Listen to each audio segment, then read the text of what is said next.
Hola, bienvenido al programa Entrevista. Una vez más los saludamos desde Cuba y en esta ocasión tenemos como invitado a una persona que ha hecho mucho y hace mucho por la cultura cubana. Alexis Díaz Pimienta, bueno, se le puede presentar de muchas formas, repentista, poeta, escritor, novelista, profesor también universitario y bueno, ante todo muchas gracias por estos minutos dedicados a RT en Español. No, gracias a ustedes, a ti Oliver y al canal por venir a mi pequeño rincón habanero y por permitirme hablar con sus televidentes. Bueno, en su faceta como repentista, cuando yo lo escucho, una de las cuestiones que más me llama la atención es el dominio de la palabra que usted tiene. Es como si estuviera ante un gran rompecabezas y necesita la palabra exacta, la ficha exacta. Eso me recuerda a una frase, un refrán que dice que el talento es 1% inspiración y 99% transpiración. Más allá de esa inspiración, cuánto esfuerzo, cuánto sacrificio, cuánto estudio lleva a ser un poeta, un repentista. Ese dicho me recuerda una frase de Faulkner, que él decía, se la han adjudicado muchos otros autores, pero yo la leí en una entrevista a Faulkner hace muchos años, que decía que si la inspiración existía, que me sorprenda trabajando, ¿no? Se la han adjudicado a Picasso, se la han puesto también a otros escritores. El trabajo es el secreto y la base de todo. El trabajo, el esfuerzo, el sacrificio, ese trabajo que nadie ve, ¿no? Que es detrás. Entonces el vocabulario de un repentista y de un escritor se desarrolla en esa labor previa, que ya llega un momento que está tan incorporada a la forma de ser de uno que ni te das cuenta que estás trabajando. Yo se lo decía hace poco a mis alumnos, ¿no? Cuando yo era niño, te estoy hablando de 6, 7, 8 años, yo cogía las guaguas en La Habana, recorría la ciudad leyendo los carteles de la ciudad para incorporar vocabulario a mis décimas, para incorporar rimas. Muchas de las rimas que yo usaba cuando niño, que no sabía muchas veces ni qué significaban, las sacaba de los nombres de las tiendas de la calle Monte, de las tiendas de la calle Velascoaín, de los letreros lumínicos que había en aquella época, que eran mucho más abundantes que los que quedan ahora. Pero leía en la ciudad, toda la información, y era información lingüística. Otra cosa que también pasa a ser casi un mito, que es que un repentista tiene que leer mucho para tener vocabulario. Es un mito, porque la mayoría de los buenos repentistas del siglo XIX eran analfabetos. La mayoría de los repentistas maestros míos de la generación del 50 en Cuba eran gente de 6º grado de escolaridad, por lo tanto su formación era empírica. Yo siempre digo que el mejor libro para un repentista y su mejor acervo y depositario de vocabulario es la conversación, es la propia oralidad, el hablar mucho más que el leer mucho, porque la dialogicidad, el continuo acercamiento a otros interlocutores que con su propio diálogo te enriquecen, hace que tu memoria engrandezca y que tu vocabulario se enriquezca, y eso luego se ve en el trabajo repentístico, ¿no? Y lo mismo sirve para la escritura. Bueno, en su caso no debe ser un 1% de inspiración, debe ser mucho más, porque bueno, ya lo decía, comenzó desde niño, desde bien pequeño. Con 5 años empecé yo en la radio y en la televisión, fíjate. Y eso hizo que hasta lo llevaran al psicólogo, eso lo leí. ¿Cómo fue esa historia? Sí, porque yo no sabía leer ni escribir todavía, yo no iba a la escuela, pero mi padre era repentista, en mi casa se juntaban Naborí, Ejiquiero de Cienfuegos, Justo Vega, Adolfo Alfonso, todos los grandes maestros, los clásicos del repentismo cubano, y yo crecí imbuido, inmerso en ese espíritu festivo, guajiro, de décima y de improvisación. Entonces con 5 años, apenas 5 años, dice mi madre que estaba lloviendo en La Habana no, esto fue en la Isla de la Juventud, porque yo nací en La Habana, pero me fui muy pequeño a la isla. Estaba cayendo uno de los típicos aguaceros nuestros tropicales, mi hermana Adriana y mi hermano Raimundo, niños al fin y al cabo, jugando y discutiendo, y Adriana comenzó a llorar. Y dice mi madre que yo en la ventana me volví y le dije, la tierra se está mojando, se está humedeciendo el mundo, porque Adriana está llorando por las cosas de Raimundo. Inmediatamente mi madre me vistió y me llevó para el psicólogo, porque le pareció una locura que yo hiciera eso. Del psicólogo me llevaron al psiquiatra. Todo esto es verdad, es verídico, es parte de mi vida. Y ya entre todos se pusieron de acuerdo en que me dejaran por incorregible, que yo lo que me gustaba la poesía, iba a ser poeta al parecer, que me dejaran hacer lo que quería hacer, que era imitar a mi padre. Y entonces crecí toda mi infancia, luego arrastré a mi hermano Marcelo, que a los 6 o 7 años ya empezó a improvisar también conmigo en televisión, en radio, y hacíamos la parejita infantil, los partener de Justo y Adolfo en Palmas y Caña y en otros programas de la televisión cubana. Y toda la juventud, toda mi infancia y mi juventud me la eché improvisando. Con muchísimo orgullo. Yo nací en La Habana, me crié hasta los 9 años en la Isla de la Juventud y a los 9 años regresé a La Habana. Y sin salir de la capital, sin ir al campo, porque yo comencé a hacer giras por Cuba ya cuando era un adulto. Y a conocer Matanza y Antespíritu y Pinar del Río y todas las provincias donde es fuerte el repentismo. Las conocí de adulto. Pero todo mi repentismo se lo debo a los núcleos, a las pequeñas peñas campesinas que había en todos los municipios de La Habana. Eso son cosas que nadie recuerda. Cuando yo era niño, Oliver, en cada municipio de La Habana había una peña dedicada al repentismo. Cada día de la semana yo sabía dónde podía ir a cantar si tenía ganas. El lunes, martes, miércoles, el domingo había 2, por ejemplo. Bueno, ¿y qué decía su papá? Usted ha hablado de él, de que era un hombre bohemio, también, bueno, un poeta, un repentista. ¿Cómo veía a él que su hijo había seguido sus pasos, había seguido esa inspiración? No, mi padre era mi fan número uno. Mi padre era mi fan número uno. Mi padre enloquecía cuando yo me ponía a improvisar. Pero enloquecía, daba gritos. Yo recuerdo, mi padre murió muy joven, y yo recuerdo que una de las cosas que más me emocionaba a mí en un escenario era los aplausos, los gritos de mi padre, cómo él se entusiasmaba. Mira, mi padre hizo una cosa que luego se la criticaba mucho cuando yo era un niño y decían que me explotaba, que abusaba de mi presencia continua, improvisando en todas las peñas. Pero yo se lo agradezco eternamente, porque para mí fue una universidad, no fue una escuela, fue una universidad el poder compartir con los mejores repentistas de Cuba desde que tenía 6 o 7 años. Y una cosa que le criticaban mucho es que él no me dejaba cantar si no era con el mejor repentista que hubiera esa noche en el lugar. O sea, si estaba Naborí, yo tenía que cantar con Naborí. Si estaba Pablo León, con Pablo León. Si estaba Pereira, con Pereira. ¿Por qué? Porque él decía, mi hijo va a ser de los mejores y tiene que cantar con el mejor. Orgullo de padre, pero para mí es como si tú eres boxeador y te ponen a hacer sparring con Stevenson, ¿no? O como si eres futbolista y te toca practicar con Messi o con Cristiano Ronaldo, con gente de la primera línea. Entonces yo me crié jugando a ser poeta con los mejores poetas repentistas del país. Todos fueron mis maestros. Y eso se lo debo a mi viejo. Bueno, ¿y por qué la novela? Ya era un repentista conocido, un poeta conocido. ¿Viene a suplir entonces la novela, no sé, quizás alguna carencia, alguna necesidad, algo que no le daba esos otros géneros literarios? Mira, yo siempre he dicho que la literatura es un todo. Yo soy un obrero de la palabra. A mí la palabra, la literatura, la oralidad y la escritura son, digamos, dos caminos que se complementan, no que se excluyen. No sé por qué siempre, no lo digo por tu pregunta, sino porque también muchos críticos, gente del público, la gente se asombra de que además de repentista y de poeta, escriba novelas. La novela es un género dentro de toda la amalgama de la literatura. Yo empecé a escribir narrativa desde que tenía 14 años. O sea, he llevado la carrera repentística y literaria a la par. No la poética, la repentística y la literaria. Publiqué y gané premios internacionales y nacionales primero en narrativa que en poesía. O sea, mis primeros libros publicados en Cuba eran de cuentos, no eran de poesía. Yo publiqué poesía primero en España que en Cuba. Y siempre tenía la novelística ¿cómo se dice?, en la retaguardia, ¿no? Publiqué mi primera novela con 20 y pocos años en España, con un premio internacional. Luego se publicó la segunda, se han publicado ya 4 novelas y tengo muchas más novelas escritas. Mantengo un amor por la literatura, por la narrativa que no es festinado ni es un accidente, sino que me divierte mucho, es un género que me gusta mucho. Soy un gran lector, he sido un gran lector de la gran narrativa del siglo XX y de los clásicos.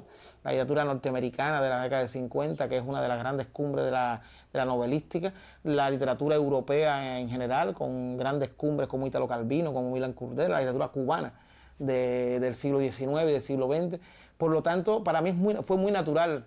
No hubo un tránsito, no hubo una transición del repentismo hacia la literatura y ni siquiera de la poesía hacia la novelística, sino que antes de escribir poesía en verso libre, porque yo venía de la décima y venía del soneto y de la poesía clásica, antes de escribir poesía en verso libre ya yo estaba escribiendo narrativa y ya había tenido resultados bastante interesantes en los talleres literarios en La Habana. O sea que para mí ha estado todo muy ligado. Bueno, quizás la impresión viene porque muchas personas, muchos escritores se han diversificado, han escrito novelas, han incursionado también en la poesía y no les ha ido tan bien. O sea, a veces son mejores prosistas que poetas, a veces mejores poetas que prosistas. Y bueno, como quiera que sea, es un riesgo. Quizás un poco de ambición personal en el sentido, por ejemplo, yo he cultivado todos los géneros literarios. Creo que no me queda, bueno, sí, me queda uno y está pendiente por ahí de que alguna vez incursionaré, que es el teatro para adultos. Pero he hecho teatro para niños, he hecho teatro en verso, he escrito novelas, he escrito cuentos, he escrito libros infantiles, he escrito poesía. Entonces, soy culillo de mal asiento, como se dice en español castizo. Y la literatura no me incomoda en ningún género, me gustan los retos, pero te repito, no lo veo nunca como un reto, es como un divertimento. Yo siempre he sido contrario al concepto del martirologio estético, esos escritores sufrientes, ¿no? Que la hoja en blanco se les convierte en una especie de enemigo y entonces tienen que prácticamente es un sacrificio enorme escribir. Yo me divierto mucho escribiendo, aunque esté escribiendo una historia triste, yo he terminado algunos textos llorando de la emoción. Pero es un llanto catártico al final el resultado es muy emotivo, es muy retroalimentario para mí mismo y por lo tanto es algo a lo que no voy a renunciar. También me ha pasado que me han dicho, ¿por qué sigues improvisando? ¿Por qué sigues haciendo repentismo si ya eres un escritor reconocido, si has publicado muchos libros? Deberías ya dedicarte a la literatura. Como si una cosa fuera excluyente de la otra, y yo digo, no, son dos artes. A un pintor que pinta y escribe no le dicen que por qué sigue pintando si ya ha publicado libros. A un bailarín que canta, nadie le cuestiona que cante o que baile a la par. Yo creo que ha hecho mucho daño el de que el repentismo esté asociado directamente con la poesía, en vez de que más que con la música y mucho más que con la comunicación. Y en muchas de mis clases yo tengo que decir continuamente que el repentismo es primero un acto comunicativo. Tiene mucho más que ver con la comunicación como ciencia que con la poesía como arte y que con la música como arte. Es un arte de comunicación, es un discurso poético de habla, es un ejercicio de habla en verso que se canta y muchas veces se canta con música, porque no siempre lleva música. En muchas tradiciones como la gallega, como la vasca, el repentismo es a capela, por ejemplo. Entonces, todo eso ha hecho que yo parezca un rara avis, ¿no? Una cosa exótica, como dice Silvio, un hombre de renacimiento, pero es que hay muchos más renacentistas en el siglo XX, hay ahora mismo en toda América Latina, hay una gran eclosión de neobarroco poético, y hay muchos jóvenes poetas y narradores escribiendo como si revisitaran a los clásicos del siglo de oro español. Y todo eso, aquí en Cuba hay un gran movimiento de décima escrita no improvisada, de la que se habla poquísimo y es lamentable, porque la generación del 90, capitaneada por Ronel González, por José Luis Serrano, por Carlos Esquivel, casi todo, estoy hablando de grandes literatos que no son repentistas pero que cultivan la décima, David Mitrani, Fran Upierre, y sería larguísima la lista. Todos estos muchachos han revolucionado la décima escrita en Cuba y han logrado unos niveles de poeticidad, han acercado lo poético a la estrofa y la estrofa a lo poético en un avance que todavía la crítica literaria nuestra y los estudios académicos de la literatura cubana están en deuda con ello. Pero dentro de los puntos a su favor no está solamente esa diversidad de géneros que trabaja, sino también cómo ha logrado a veces fusionarlos. Hay una obra muy interesante que es su famoso Quijote en versos. Yo quisiera saber cómo comenzó esa aventura, esa iniciativa, cómo ocurrió esa idea. Lo del Quijote en verso, más que una obra, es una quijotada. Es una quijotada.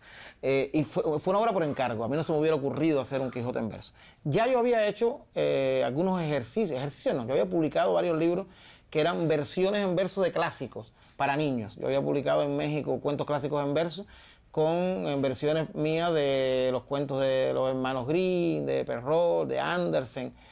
Pero el Quijote era una cosa que jamás a mí, de iniciativa propia, hubiera dicho voy a escribir una versión del Quijote. Fue un encargo de Abel Prieto, cuando era ministro de Cultura en su anterior mandato, y de Carmen Calvo, ministra de Cultura de España en esa época, para el cuarto centenario de la publicación de la obra de Cervantes. Se ve que cada país tenía la iniciativa de aportar algo al cuarto centenario y ellos los dos conocían mi trabajo como repentista y como escritor y me propusieron que por qué no hacía una versión del Quijote en verso. Yo me había tomado una botella de vino y después de haber tomado un buen vino tinto, no me atrevía a decir que no y dije, yo puedo, claro que puedo. Claro, cuando se me fue el efecto del vino dije, ¿a qué me he comprometido yo? A hacer una versión de Cervantes, del Quijote de Cervantes, esto es una quijotada. Pero soy un hombre de retos y en la literatura más. Y entonces, en ese sentido, me lancé de cabeza en el proyecto más loco, más quijotesco, pero también de los libros que más felices me han hecho. Fueron muchos meses de trabajo, a 10, 12, 15, 18 horas de trabajo diaria, sin parar. Mi mujer decía que en cualquier momento saldría yo a buscar molinos de viento por las calles de Almería. Y luego se publicó en 2004 aquí en La Habana, se ha presentado en Moscú, se ha presentado en distintos países latinoamericanos, en España, aquí en Cuba. Es un libro, va a salir una nueva edición ahora en España en 2018. Por lo tanto, fue una obra de ingeniería lingüística donde yo respeté hasta la médula el espíritu cervantino, y es, como digo yo lo que hice fue ponerle música a las palabras de Cervantes. Usted en algunas entrevistas ha dicho que ha rescatado algunos géneros en honor a su padre, géneros que él cantaba, que estaban prácticamente en desusos en Cuba y que usted los rescató en honor a su padre.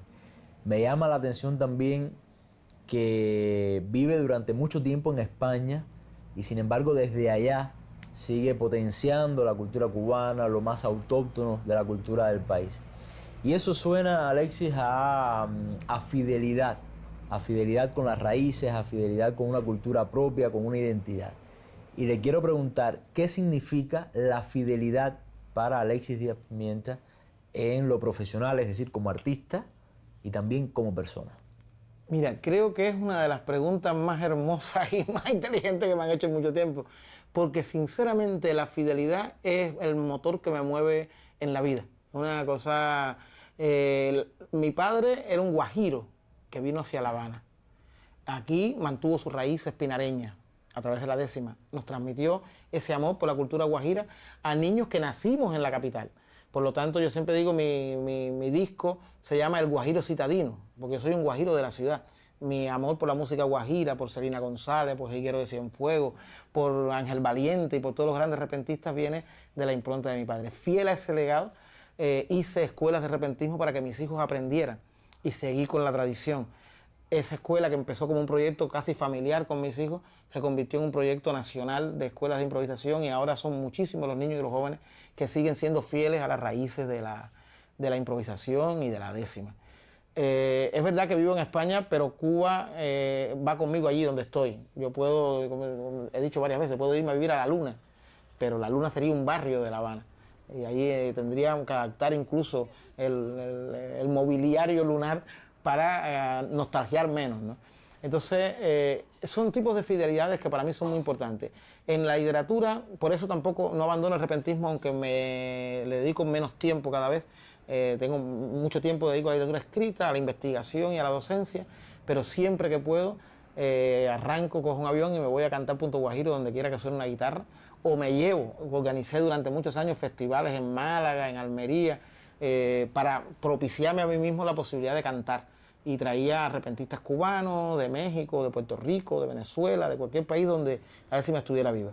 El poder moverme tanto por otros rincones me ha hecho conocer otras formas de improvisación e investigar en profundidad, y eso me ha hecho ser más fiel a las raíces de la oralidad, que también es otra cosa que he venido defendiendo, el concepto oralitura, para hacerlo paralelo a la literatura. La oralidad en general y la literatura oral en particular han estado durante mucho tiempo, estamos hablando de siglos, denostados, olvidados, arrinconados por la cultura oficial, y a mí me ha interesado mucho desde muy joven devolverle, no el boato, pero sí el lugar que merecen en la importancia cultural de los pueblos, ¿no? Porque toda la literatura escrita es hija de la oralidad. Una vez lo escuché decir también que los poetas más honestos eran los que sobrepasaban su tiempo. Y ahora le pregunto, ¿qué significa entonces para usted la honestidad? En lo profesional también y por supuesto en lo personal. Mira, cuando no recuerdo qué entrevista dije lo de la honestidad, pero yo siempre hablo de honestidad estética, honestidad poética, honestidad estética, que es un concepto quizás muy personal, y que alguna gente no lo entenderá, pero es muy importante en la literatura, en la poesía, no en la literatura, porque recuerda que la novelística es el arte de mentir bien, ¿no? La verdad de las mentiras. Pero en la poesía es verdad que la honestidad emotiva, no tiene que ser que el poema sea vivencial y autobiográfico y que estés contando una experiencia propia, pero la honestidad estética, la honestidad emotiva, ese tipo de sinceridades, el lector las percibe, y ser honesto es una de las asignaturas más hermosas que puede estudiar y que debe estudiar cualquier ser humano. Yo a mis hijos se lo digo continuamente. Decía Antonio Machado que es lo que quería ser un hombre bueno. Equivalente a ser un hombre bueno, a ser un hombre honesto. Honesto contigo mismo, honesto con tus amigos, honesto con tu familia, honesto con tu país, honesto con tu historia, honesto con... la honestidad y la fidelidad son dos asignaturas que lamentablemente no se estudian en las escuelas. Es información colateral que te va llegando mucho más en la escuela pequeña de la casa que en las escuelas de enseñanza reglada. Pero debería estar. Cómo ser una persona honesta, cómo ser una persona fiel a tus principios y a la gente que te quiere, y a la gente que te defiende, para tú poder defenderlos también, llegar a la ocasión. Hay un debate en la cultura hoy muy importante, fundamental, que es el debate entre lo comercial, lo meramente comercial, y lo autóctono, entre lo estandarizado y lo folclórico, de alguna manera entre lo que tiene calidad y lo que no tiene calidad desde el punto de vista artístico. ¿Cuál es su opinión con respecto a cómo está la literatura en medio de ese debate? Ocurre igual, sobre todo en el mundo actual. Lamentablemente la literatura ha sido también contaminada por todo lo que se llama la mercadotecnia y la industria, ¿no?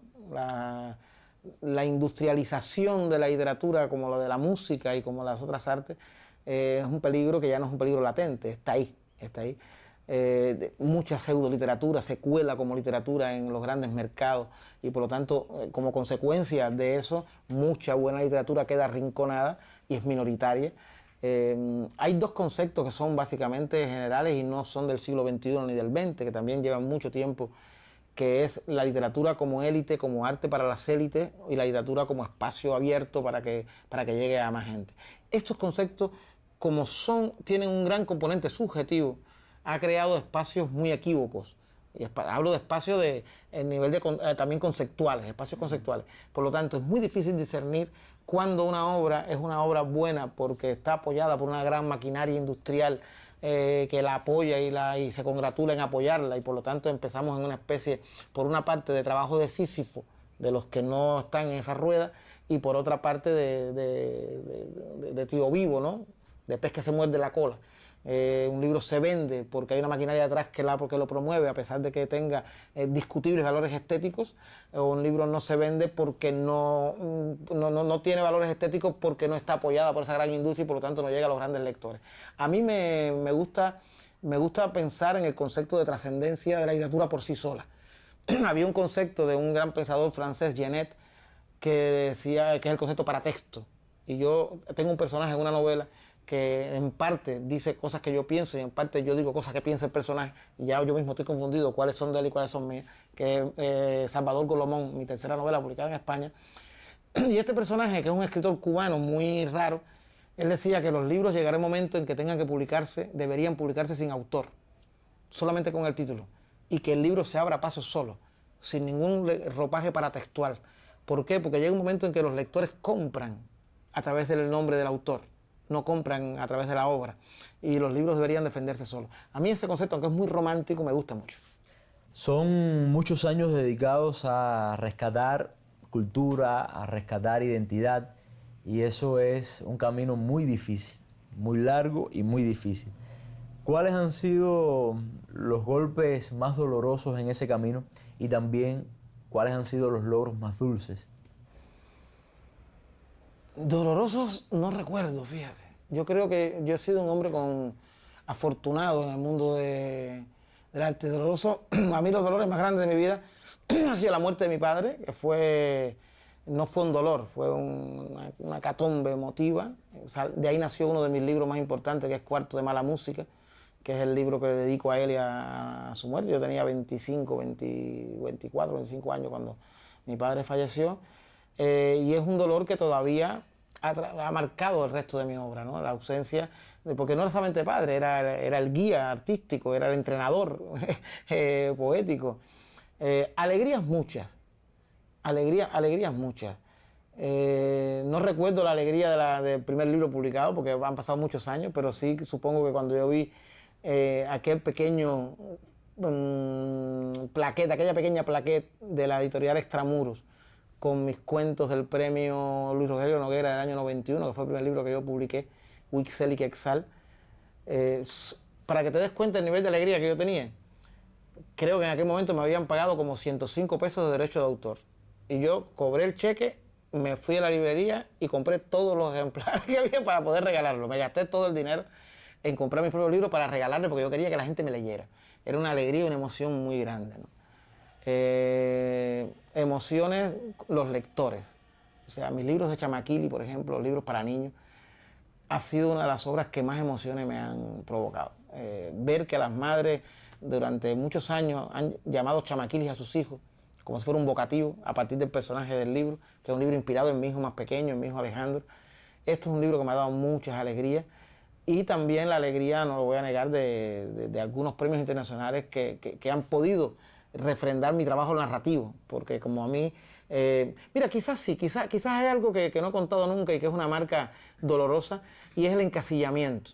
El encasillamiento que como un San Benito, no por mala fe, repito, me ha perseguido durante muchos años, de gente que me conoce como repentista y no se lee mis libros o no conoce mis libros o no los busca simplemente porque yo soy el hombre de la décima, de la seguidilla, de la improvisación poética, y a veces en contextos absolutamente académicos y literarios me sigue persiguiendo la marca del repentismo, que ya soy un gran defensor de ella, pero una cosa, yo he ido a recoger o a eventos literarios, a leer narrativa y he tenido que improvisar.